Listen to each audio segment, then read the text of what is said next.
salve, meu querido, minha querida, seja sempre muito bem-vindo ao nosso podcast, @pod.rilms. Eu sou Alex Figueiredo MS, nessa nave mãe maravilhosa Mídia Max, sempre trazendo para vocês esses talentos nacionais, regionais do nosso Mato Grosso do Céu, do Sul. E hoje o papo é muito interessante porque vai estar à disposição no Campão Cultural para você que está aí conectado com cultura, com todos os tipos de cultura. E a cultura que a gente vai trazer hoje é uma cultura que transcende a questão material e vem para a espiritualidade e essa conexão com que nós temos com os nossos povos originários. E originalmente é interessante a gente conversar, sim, de uma maneira mais light, mais tranquila, mas sobre religião, religiosidade, espiritualidade. E assim eu trouxe dois convidados aqui de grande peso, de grande alegria aqui no nosso instante. Um beijo, Ângela Montalvão, que fez a indicação da Mariana e do Geiser, para a gente poder conversar sobre um assunto muito interessante, que é a cultura sendo representada através da espiritualidade. Ô Mariana, você falou para mim até em off que vê assim, da prática de vocês se conectarem, de se conhecerem, o insight de fazer um tipo de processo. Aí de repente veio um edital. Conta para mim como é que veio essa conexão de você fazer um registro da arte de uma cultura que é o candomblé. Essa produção ela veio muito latente, porque também a gente participou de um edital que é da Fundação Palmares, né? Sabores, Palmares, olha que massa. Já veio da Fundação Palmares, que já falava da espiritualidade representando os povos de terreiro e matrizes africanas, né? Então a gente teve que fazer esse vídeo receita, pautando uma comida vocativa de orixá. Uma receita boa. Sim, uma receita o abadô de nanã, que a gente pode comparar com beijinho também. E dentro disso veio um sentimento dentro de mim de falar sobre a minha casa de santo, sobre o nosso cotidiano, sobre a nossa comunidade, sobre a nossa espiritualidade, né? Então, para mim, fazer essa relação do meu trabalho pessoal com a minha casa de santo, para mim, foi uma grande abertura de caminho. Né? Falar de candomblé, para mim, é falar da minha vida, falar do meu caminho, falar da minha evolução e falar de ancestralidade. Falar de uma religião que eu vivo todos os dias da minha vida. E para mim foi ali uma difusão, assim, sabe? Um momento que eu faço esse movimento e faço esse movimento em coletivo com os meus irmãos de santo. E é legal porque, por exemplo, você acaba desnudando, né? Porque às vezes, por exemplo, no mundo real, a gente tem que vestir uma carapaça, às vezes, para poder se defender de um preconceito que existe sobre qualquer religião de matriz africana ou de outros processos, porque fogem do tradicional.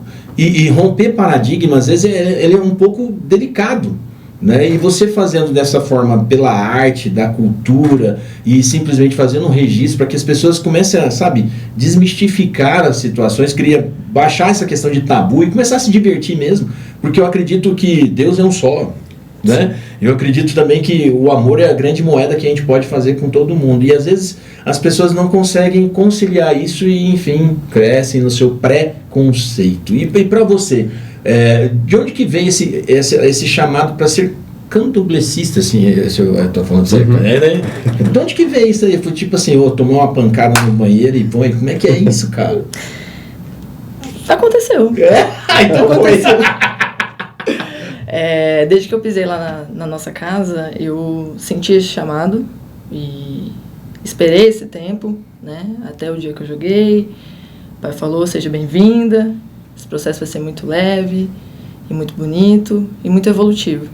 Então, assim, desde que eu me entendo por gente, eu trabalho meu espiritual. Para mim é muito importante trabalhar meu espiritual. Que a minha vida funciona, que a minha vida continua fazendo sentido. Então, para mim, trabalhar a espiritualidade dentro da minha casa de santo com meu pai, com os meus irmãos, olhando para o meu caminho, é uma coisa que me nutre muito, assim. Que legal. E o seu projeto foi aprovado para o Campão Cultural, que vai ser esse final de semana agora, onde que vai ser colocado, como é que vai ser exibido? Ele vai ser lá no Museu da Imagem e Som, né, através do Pantanal Film Fest, no 3º andar, né, e vai ser às 18 horas em ponto. Olha que massa. E aí vai ter outros filmes também sendo exibidos, mas o meu vai ser o primeiro, né. Olha, você vai ser a abertura de ala lá. Sim, vai vir abrindo caminho. Então, você vê como é que é? E assim, por exemplo, aí você trouxe o geyser, que é essa erupção toda ali, né? Então, fazendo uma analogia geográfica, né? Que é justamente o pai dessa casa. Como é que é o nome da casa? E você estava conversando comigo, eu fiquei até fascinado nesse processo. Você praticamente já nasceu no matriarcado, já nasceu justamente numa conexão muito profunda com essa espiritualidade e com esse conceito do candomblé. Como é que é para você viver sem isso? Não existe vida, né? É quase uma fisiologia, né? Então, nascendo desse furacão, pegando no seu gancho, a diferença dos meus primos, o geyser, é que tem bom cheiro, né? Não tem cheiro de enxofre. Muito bom. É isso mesmo. Então, nascer dentro da religião de matriz africana, para mim, é fisiológico. Então, é a minha existência. E a frase que a gente conversou também, que eu vivo para o candomblé e não do candomblé, me traz essa grande diferença de existência para a religião. Então, a religião para mim é um lugar de entrega, é um lugar de troca, é um lugar de nascimento, de reencontro, mas é um lugar eu não consigo me ver sem. Então, quando eu estou naquele lugar, eu entendo que as forças que para a gente da natureza são os nossos deuses, é um lugar que me faz me aproximar mais de mim, de tudo que eu represento, da minha ancestralidade, e parto desse lugar matriarcal, que o candomblé, para mim, né, e eu sigo assim, para a nossa crença, é um lugar matriarcal, então é de mulher. Então, eu venho desse lugar que é da minha mãe, que teve sempre dentro da Umbanda, dentro do candomblé, dentro da nação de Angola, que veio da minha mãe. Eu já sou da nação de Queto, é uma outra nação, mas não existe nação melhor do que a outra. Isso também é muito bonito para a gente. São todas nações necessárias, até por uma questão histórica, antropológica no nosso país, enfim, de resistência no nosso país. E aí, puxando um gancho da sua pergunta com o que a Mari acabou de dizer, esse movimento do filme, do campão, a necessidade da cultura, do incentivo à cultura da nossa cidade, do nosso estado, é um movimento de letramento racial, de letramento religioso. E a gente começa esse movimento de uma forma muito bonita, muito recente, né, Mari? Com essa culinária, que é uma culinária ancestral, uma culinária matriarcal, entregando essa receita, falando sobre isso, ressignificando em Campo Grande com a mandioca, que é algo nosso, né, daqui. É terra pura, né? Pura. E quando a gente fala de terra pura, é esse lugar que nos sustenta, né? E a nossa religião tem muito esse lugar, que é a nossa origem, que é de onde a gente vem, de onde a gente vai. Então, esse movimento de editais e etc., nos coloca em novos movimentos circulares, que é de criar uma história, um processo de letramento a partir da imagem, a partir de contar a nossa história a partir de várias óticas.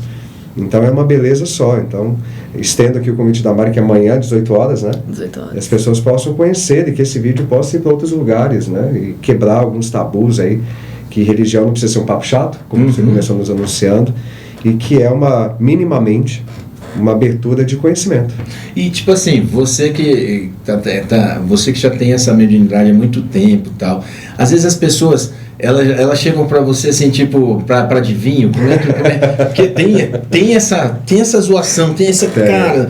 Uma vez perguntaram pra mim, Alex, você vê espírito? Eu falei, eu vejo, cara, onde? Aqui, você é um, cara. Então, às vezes as pessoas que criam essas bolhas assim de desconhecimento, né? E às vezes, por exemplo, você que também é professor, como é que é essa questão? A curiosidade das pessoas, elas permeiam no fenômeno ou simplesmente na cultura? Como é que é? Em todos os lugares, na vestimenta, na cultura, na culinária, no que é paranormal. Então, eu brinco muito, inclusive, dentro da minha casa, né, que é uma casa que tem bastante gente, e falo assim, pai, eu sonhei com tal coisa, o que significa? Eu falei, minha gente, eu não sei. Muito bom. Não sei. Então vamos tentar interpretar pelo comportamento. O que você comeu no dia? Exato. Você comeu tarde? Como é que foi? Eu sou meio com formiga, eu sou diabético, né? Exato. Sem lógica, né? Então o processo interpretativo, ele envolve várias coisas. Eu realmente sou ruim de interpretar, né?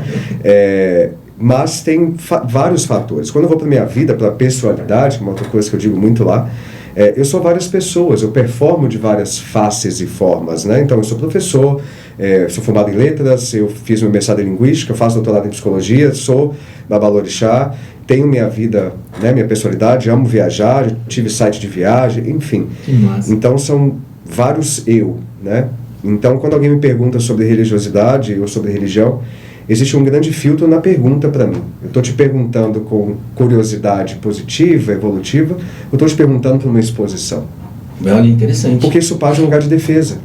Porque o que acontece? Como a gente ainda vive numa sociedade que, quando não conhece, agride, né? Às vezes você... Quando eu comecei até a fala de hoje, né, a gente coloca às vezes uma carapaça para poder aguentar a paulada, né? Sim. E, por exemplo, você, como pai de santo, o termo é muito profundo. Muito. Né? Porque você absorver pai de santo, cara, o que seria isso? Porque às vezes as pessoas são ilógicas, têm até vergonha de perguntar. Né? Então, tipo assim, eu tô me desconstruindo aqui, tá? Tipo, eu tô colocando, porque às vezes eu sei, mas eu não sei. Né? E esse conhecimento teu, nesse seu processo tão profundo de guiar os seus filhos, de incentivá-los à prosperidade, como é que é para você ter essa missão? Porque, bicho, é uma missão. Pensa, olha uma filha desse lado aí, dá um trabalho, bicho. Aí outra pra cá, eu já conheço a Ângela, também dá trabalho. Muito. Como é que é isso para você ter esse bom senso de ser esse pai de santo? Eu acho que o lugar de partida pode ser dessa última fala, o bom senso. Olha. Quem é pai biológico, quem é mãe, sabe a complexidade que é ter um filho ou uma filha. Quando você tem um casal, isso já multiplica. Quando você tem mais, 3 ou 4 filhos, cada um tem a sua essência, cada um tem o seu perfil, o seu caráter, a sua personalidade. Imagina isso em uma comunidade, né? Então, quando você vai para uma comunidade como a nossa, que tem 50 e poucas pessoas, filhos diretos... Caramba, já. Sim, e com cada pessoa... Vai rápido, né? Um rastro de pólvora, né? Nossa! E cada pessoa tem a sua realidade cultural, a sua história, a sua família, as suas resistências, as suas ambiguidades, enfim.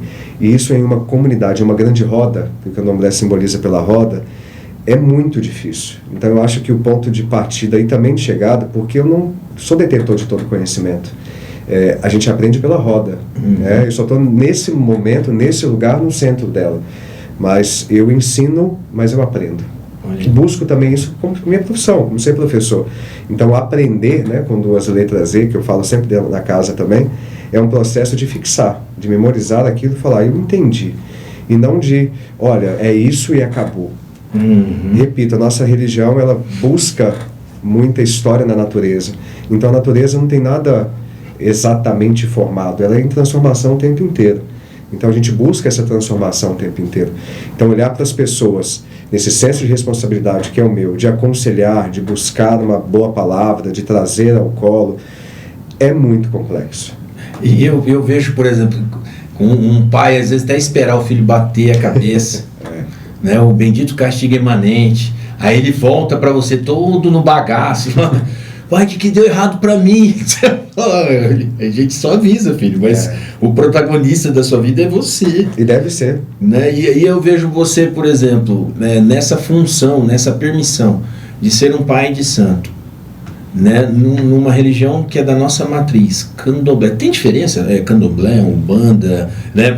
Tem gente que fala macumba, mas macumba é só cara, é um instrumento musical, macumba, tá? Então vai aprender antes de sair falando das coisas, mas qual que é a diferença entre candomblé e umbanda, por exemplo? Nós temos várias religiões de matriz africana, né? E é muito importante entender o lugar que nasce essas religiões, que é nesse solo maravilhoso, plural, enfim, que é o Brasil.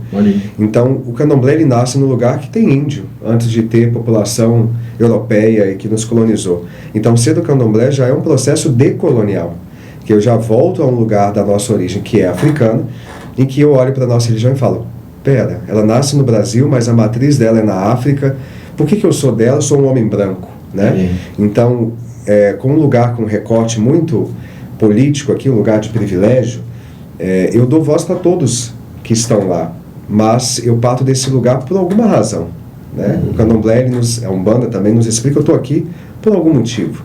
No meu caso, e nesse momento, é um motivo missionário, de cuidar de pessoas, cuidar de mim, entender, aprender, evoluir. Então o candomblé ele diferencia da umbanda. A umbanda é mais o povo dessa terra, né? Os caboclos, os pretos velhos, os baianos, que nós cultuamos também na nossa casa, porque eu acho que isso aproxima a sociedade, aproxima a nossa comunidade, é mais verbal. O candomblé já é essa força da natureza, que são os orixás, que é a nossa imensa ancestralidade. Então, que não é verbal, né? Que é daqui. E como eu digo isso com muita frequência, disse isso recentemente na nossa casa, é olhar para eu. Então eu sou o grande aplauso da minha vida, eu venço, eu me aplaudo, mas se eu errar eu também tenho que justificar aqui, não tem quem culpar. E esse progresso ele é muito mais complexo na nossa religião do que no cristianismo, do que em outras vertentes, e não que as outras sejam ruins, muito pelo contrário, são todas extremamente validadas para a nossa crença. Eu costumo dizer que eu sou um homem do candomblé, mas eu sou cristão. Isso não me faz melhor, muito menos pior. Então, compreender a origem da nossa religião, que é brasileira, matriz africana, é muito importante para saber por que eu estou ali. É mesmo? Cara, tipo assim, os elementos que você trabalha, né, os elementais e todas as questões, os santos que ali acontecem. Me conta aquela história de você criança que chegou e aí de repente você olhou assim e falou, caracas, olha, tempestade, como é que foi, como é que é isso? Você trazer pro lúdico uma situação que, pô, às vezes as pessoas elas têm até medo de chegar e é puro desconhecimento. É puro. Muitas vezes chegam pessoas na casa que são convidados de convidados, são amigos de amigos, são parentes de pessoas da casa, e olham para a nossa casa e falam, nossa, que lugar de acolhimento, que casa bonita. Por mais que seja um processo muito simples, eu acredito que o simples é o mais bonito. Mas a gente tenta ao máximo, com muita luta, né, construir, colocar piso, que é recente na nossa casa, por exemplo. Eu entendo de piso. Colocando piso. É algo caro, né? Mão de obra é uma coisa de louco, enfim. Então é um lugar que as pessoas chegam e falam, nossa, é diferente, eu imaginei outra coisa. E eu sempre brinco, imaginou que fosse coisas que você pensou que fosse coisa, e não é, né? A gente nem inferno, a gente acredita. Então, o inferno somos nós, a gente quem gera esse movimento, enfim. E crianças, quando chegam e vão brincar, é de uma naturalidade muito grande, porque não tem nada anormal a não ser gente, pessoas. E quando criança, respondendo a sua pergunta, de forma muito lúdica, por isso que eu também, enquanto professor, acho importante ter essa manutenção ali na casa. Tem eu sempre esqueço nomes, aquela autora que faz os livrinhos de orixás aqui de Campo Grande, que foi até lá em casa. A Sara. Ela tem um livro de orixás que é uma coisa, olha que legal, primorosa. Ela é aqui da nossa cidade. É muito bonito o material dela, muito didático para criança. Então a gente tem esses livrinhos em casa, tem criança que senta, lê, colore, porque para eles a identidade dos reis e rainhas partem desses orixás. E foi assim para mim lá atrás, mas sem essa consciência didática, pedagógica, quando eu entrei numa casa de santo com minha mãe, muito menino, uma memória muito primária ali da infância, 6 para 7 anos, tinha pintado assim enorme em ação, e eu assisti X-Men em casa, eu li aquele desenho e falei, olha, tempestade, né? E eu falei aqui pra dentro, né? Minha mãe é uma pessoa sempre muito brava, muito afetiva, mas muito brava. Quer dizer que então Yansan era tempestade. Eu olhei Yansan e falei, olha, tempestade, né? X-Men. Maravilhosa, tô em casa, né? Vou conhecer aqui, daqui a pouco chega o professor Xavier. E nesse lugar de consciência hoje, eu falo, por que não? Olha aí que massa. Vai sair um filme daqui a um pouco com a Viola Davis, novamente, sim, sobre as mulheres da África. Sai Mulher Rei, por exemplo, que é a história de Ogum, de Xangô. Um recorte dessa história a gente pode pegar com a terra de Oió. Mas por que não? Por que fazer essa semelhança, né? Colocar nesse lugar pra gente, que é da religião, quase uma catarse, né? Religiosa ali, com a imagem, os raios. É bonito, por que não? Pegar só da Grécia, não? É muito distante pra gente. Tem que ser mais próximo. Mais próximo, eu acho que ela é mais próxima. E, por exemplo, os cânticos, os pontos, qual que é a função deles? Essa conexão é fortalecer através da vibração também? Pra gente, o canto é a nossa oração. São os nossos salmos, né? Então, quando a gente reza por orixá, a gente canta.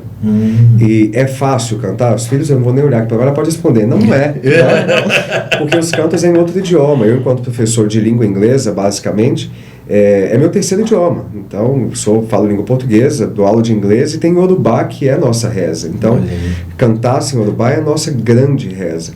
Então, o nosso rezo. Então, a gente senta em roda, a gente comunga, a gente canta sempre Yorubá. Então, o canto é a nossa aproximação do ser humano com o nosso divino. Caramba. Que é a natureza e os nossos orixás.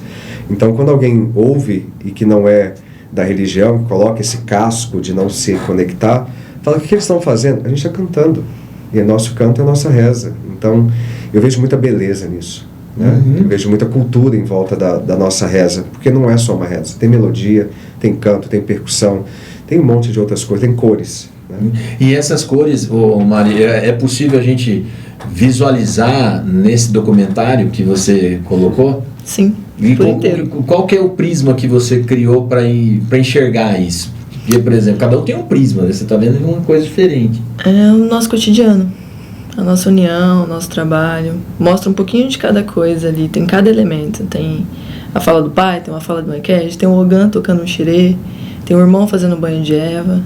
Porque também o filme ele narra esse momento também, que é um dos fundamentos que o pai também nos ensina muito, né? Que antes da gente fazer a nossa gira, antes da gente fazer macumba, a gente faz muita coisa. A gente limpa, a gente organiza, a gente conversa, a gente se cuida através dos cuidados do pai. A gente faz muita coisa até chegar esse momento da macumba. A gente fazer macumba. E macumba é um xirê, macumba é uma comida, macumba é uma roupa. E aí eu mostro isso sutilmente no filme, assim. Claro que tem algumas falas ali mais incisivas, mas quem tiver ali entregue a exibição vai entender ali esses mínimos detalhes. E esses detalhes que você, com a sua sensibilidade, começa a provocar as pessoas a se conectar. Para você, como que é ter essa oportunidade? Porque às vezes as pessoas têm oportunidade, mas não fazem o registro. Tem pessoas que às vezes têm essa limitação, não vou falar que é um medo, não, é uma limitação mesmo de, sabe, se permitir isso. Como é que é pra você? Falar assim, não, peraí, cara, eu tenho um negócio aqui, ó, vou pegar essa aqui, ó. Sente essa vibração aqui, como é que é isso? Pra mim é uma grande felicidade, pra mim é uma grande oportunidade. Pra mim é falar da religião sem ser extremista, sabe? Podemos assim dizer. É falar de uma forma sutil, falar de letramento de uma forma sutil, falar da minha casa de santo e ter coragem para falar, porque eu acho que exige coragem, e é uma grande coragem. E para mim é isso, assim, um ato de coragem, um ato de caminho também, um ato de caminho. Acho que tudo vem de um edital, vai para outro edital e vai nesse movimento. Esse movimento ele é muito aspiralar, um movimento meio com ar, um movimento leve, sabe? Um movimento de estar aqui. Quer fazer? Então faz. A obra tá aí, filho. O movimento tá aí. E a nossa conversa, pegando o gancho na sua pergunta, Alex, que é muito importante, porque a gente conversa muito sobre isso lá, e as meninas perguntam assim, mas como fazer isso? E eu usei a sua resposta, fazendo. Pegar e fazer. A gente vai descobrir quais são os limites do fazer fazendo, porque eu não sei essa resposta. Porque a gente tem um princípio dentro da religião que ela é muito... existem etapas, né? Então existe um babalorixá, existe um ebome, existe um yaô, um abiá, e esses limitantes que são impostos, justamente impostos, pela linha temporal. Então eu só posso passar dessa etapa a partir do meu tempo, e o tempo é, pra gente também, o orixá, ele precisa ser respeitado. Porém, a divulgação dessa cultura, como o Mari e as meninas fizeram, de uma forma muito bonita, e todos os meninos também, foi a partir do que eles vivem. Então isso não tem o entrelaçar diretamente da nossa religião, que existem as hierarquias e deve existir, porque eu não sou ninguém para mudá-las, né? A ancestralidade existe e está dando certo até hoje. Quem sou eu, o alecrim dourado, para chegar e mudar? Não sou nada. Alecrim dourado, né? Muito bom. Então, nós precisamos respeitar essas etapas, mas falar dessa religião no processo de letramento sem os dois pés na porta, porque já fazem isso com a gente na vida. Fato. Já fazem isso com a gente no dia a dia. Então, levar de uma forma que olha, a gente existe, e é isso que a gente faz. Então, a galinha preta, ela não existe aqui pra gente no simbolismo que está na semiótica da sua cabeça. Né? Ela existe aqui. É engraçado você falar esse lance da semiótica, porque, por exemplo, teve um vencedor de Oscar agora, o gatinho Flow, né? E ele é pretinho. E o que aconteceu? Um movimento natural. Começaram a se adotar muito gato preto agora. E antes as pessoas olhavam assim, não, gato preto não, esse negócio aqui é complicado, esse negócio aqui não é do bem. Rapaz, o que é questão de ser bem e o que é ser mal? Por exemplo, o candomblé, ele não conceitua nem bem nem mal. Como é que é essa visão que o candomblecista possuiu? Eu vou buscar mais uma vez o gancho no gato. A gente brinca muito também sobre isso. Se eu não levantar cedo, se eu não tomar um banho, sair cheiroso, ir trabalhar, voltar para casa, fazer o bem, limpar minha casa, as coisas não vão cair do céu. Não é o culpado, o coitado gato preto que me traz azar. O azar é você. que traz pro gato preto, que coloca um arroz ali para ele ver e não é a ração que ele gostaria de comer. Então, ele não tem nada a ver com isso. Então, o movimento, mais uma vez, ele parte daqui. O que eu faço pela minha vida e como eu faço minha vida. E colocar esse lugar lá dentro e colocar ele para fora do eu é muito complexo. Então, por exemplo, uma linha muito plana, né, e horizontal para a gente não acredita em inferno. E aí, como é que a gente faz a partir disso? Então, conversar com qualquer outra pessoa que acredita nesse paradoxo religioso, como é que faz? Caramba! Não tem inferno nem agora, o que me limita? Vou viver num carpe diem diário aqui? Não. Novamente, eu vou fazer isso todos os dias, o melhor para mim. E automaticamente vai ser melhor para ela, para você, para todos nós. Então é um senso de consciência do que você pertence e como você pertence. Né? Porque às vezes as pessoas, por exemplo, cara, então, se não tem inferno, eu posso fazer o mal que eu quiser, que não vai ter problema. Vai hoje, né? Mas não, exatamente, às vezes não vai ter hoje, mas daqui a pouco.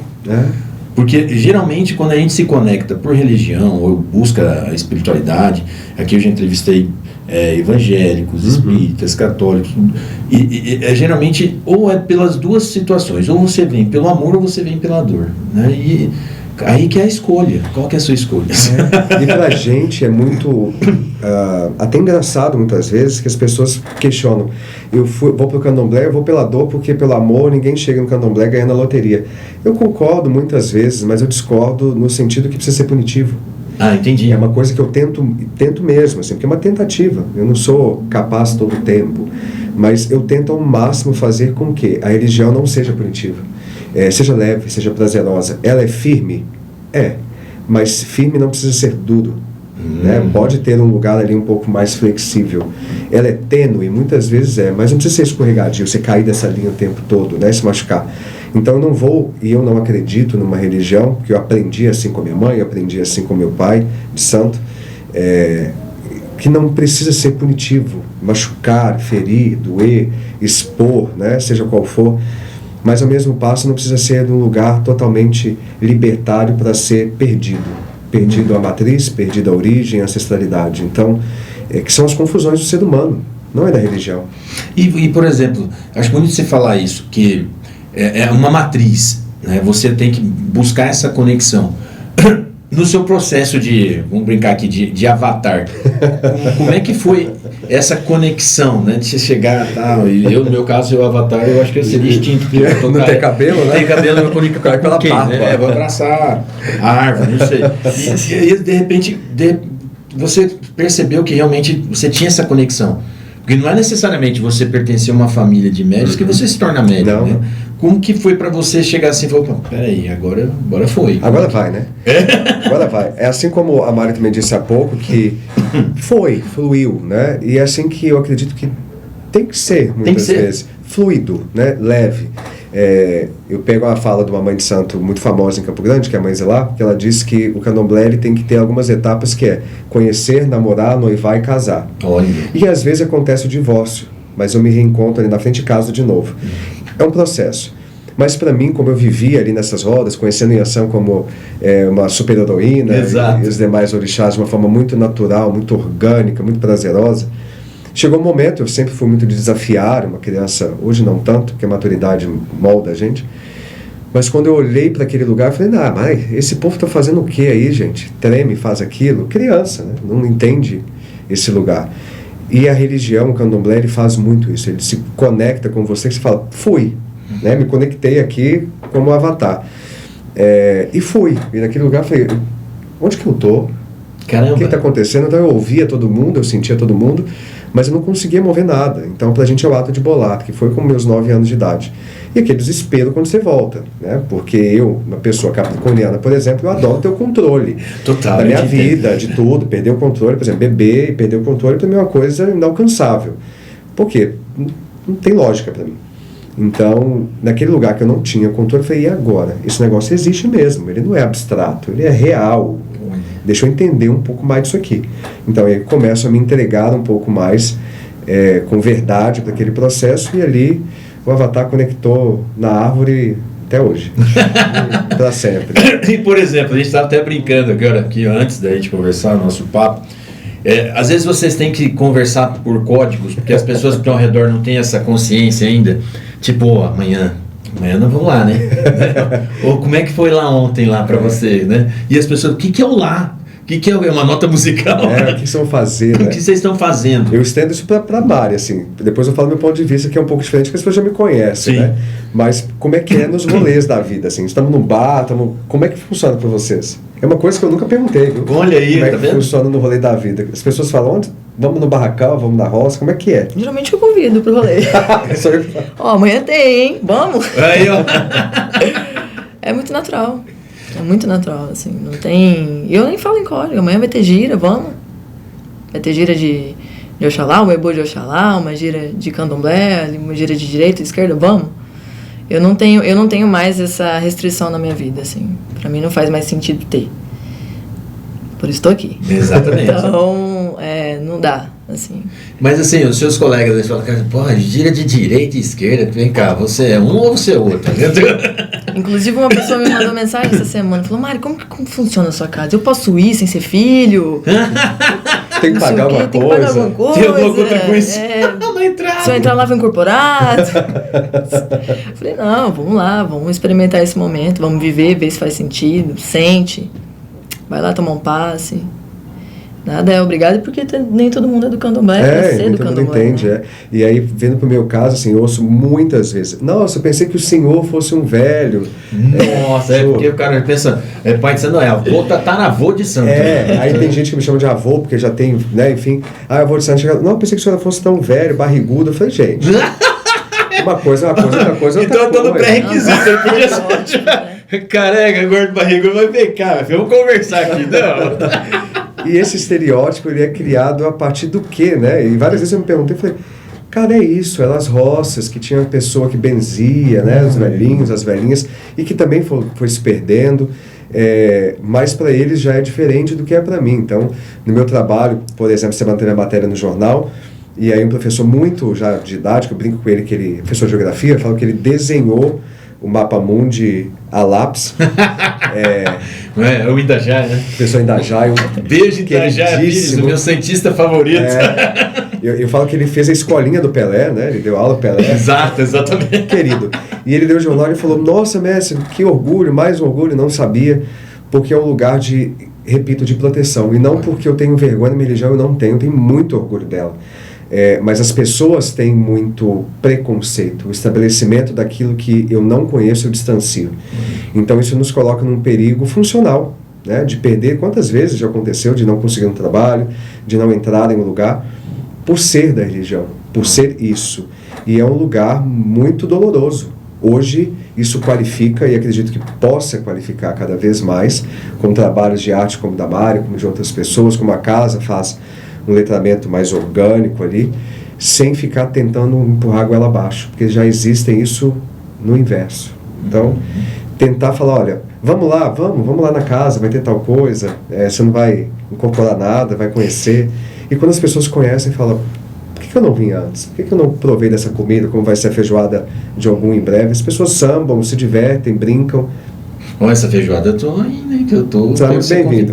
Porque você de abril. Cara, feijoada e de ogum ainda. É maravilhoso. Porque, por exemplo, para você que às vezes não tem conhecimento algum, existem festas, né? Que são cronogramas diários para cada uma das entidades, digamos assim. Na verdade, aqui são os santos, ou então são os reis. E às vezes, por exemplo, tem a farofa, tem o dia... E como é que é para vocês, por exemplo, ter essa maternidade daquela energia ali? Como é que é essa conexão mesmo? Você fala assim, cara, eu vou comer hoje, que é uma feijoada de ogum que é maravilhosa, e te dá um vigor, né? Pra gente, como o começo da conversa, a Mari falou sobre o abadô, pra gente a comida é um ato vocativo. Logo que é vocativo, nos conecta, né, com o prato, que é a comida, de onde partiu esse prato. Então, feijoada tem a questão do bicho, a gente faz uma feijoada, uma parte dela vegana, porque tem muita gente que não consome carne. Melhorou mais ainda pra mim. Então, de porco eu não posso muito, porque então tem goto, é complicado. Então a gente separa um pouco das feijoada vegana, para quem não pode comer porco, quem está de preceito religioso, tem muita gente que vai e não come porco. Mas enfim, então de onde que parte? De onde veio o feijão? De onde veio a folha de louro? Veio da terra, que é o nosso maior bem, da nossa cultura. Então tudo isso tem uma formação. A feijoada, para quem também não conhece, a gente não reza em cima da feijoada. Comer feijoada, eu vou ser da religião e tá rezada.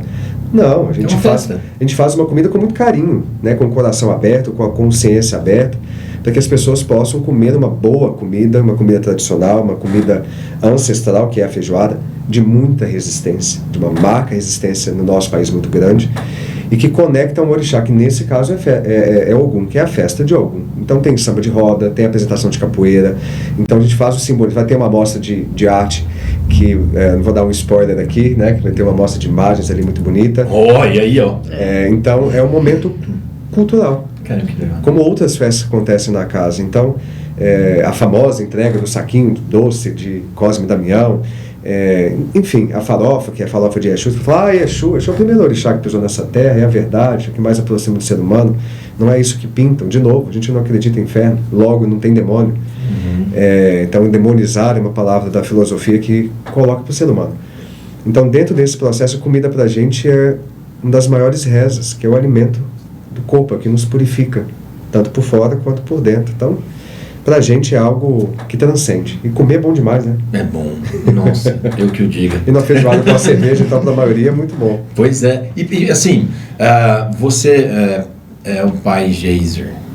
Como que você, por exemplo, qual que é o expediente da casa? Se tem essa permissão de você querer divulgar, ou mora do Jabá é agora, né? A gente conversar justamente sobre isso, porque às vezes as pessoas elas ficaram interessadas, né? E quebrar o preconceito é uma coisa muito bonita. Então, tipo, você é uma pessoa mais acessível, tem uma linguagem muito mais leve, as pessoas às vezes podem tentar entender de uma maneira muito mais tranquila do que às vezes a gente comprar já o produto pronto pela visão de outras pessoas mais densas, né?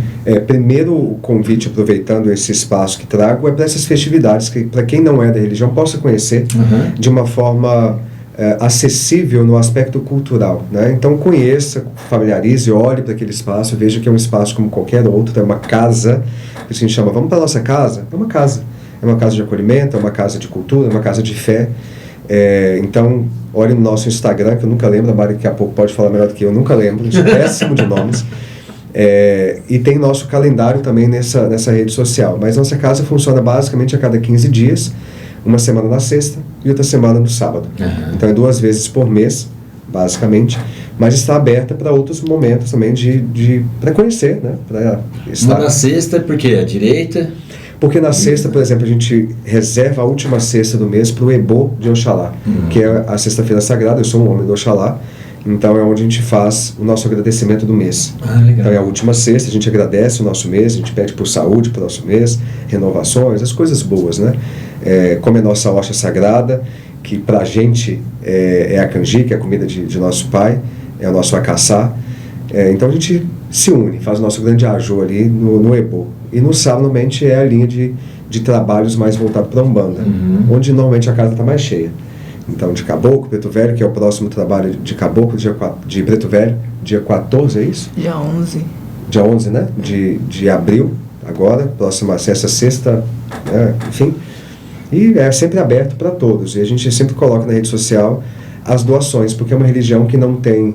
Aí é uma questão política aqui, que eu aproveito esse momento, não tem muito apoio político, enfim, a gente paga os nossos impostos, a gente não é isento de nada, tem uma grande dificuldade para um povo de matriz africana, então nós não temos muito apoio, ou quase nenhum, então a gente conta sempre com a comunidade. Então a gente pede, olha, traga um quilo de alimento não perecível, a gente vai juntando, faz uma cesta básica. Normalmente tem pessoas da comunidade que passam por alguma necessidade, e essa necessidade não pode ser divulgada no meu ponto de vista, né? Então a gente não faz um assistencialismo publicitário, então a gente junta, chama a pessoa do canto, leva na casa dela, põe no carro, para que isso possa ser mantido, né? Então é uma tentativa nossa. Então é a única coisa que a gente pede quando vai à casa, se possível, leve uma doação que a gente vai guardar e entregar para essas pessoas, mas sempre todos muito bem-vindos. Ótimo. Redes sociais então, Mari, para a gente poder divulgar esse momento de vocês, divulgar também esse seu projeto maravilhoso. Sim. Vai ter link no YouTube, como é que vai ser? As nossas redes sociais, nosso Instagram é @ileifé2023. Lá a gente divulga as nossas giras, lá a gente divulga sobre a nossa Casa de Santo e da feijoada, consequentemente. Que a gente vai começar a venda dos ingressos. Então, quem tiver interesse em participar. Começa hoje a venda dos ingressos. Vai começar. Olha aí, que sorte. Então, olha, abrindo caminho. Olha aí.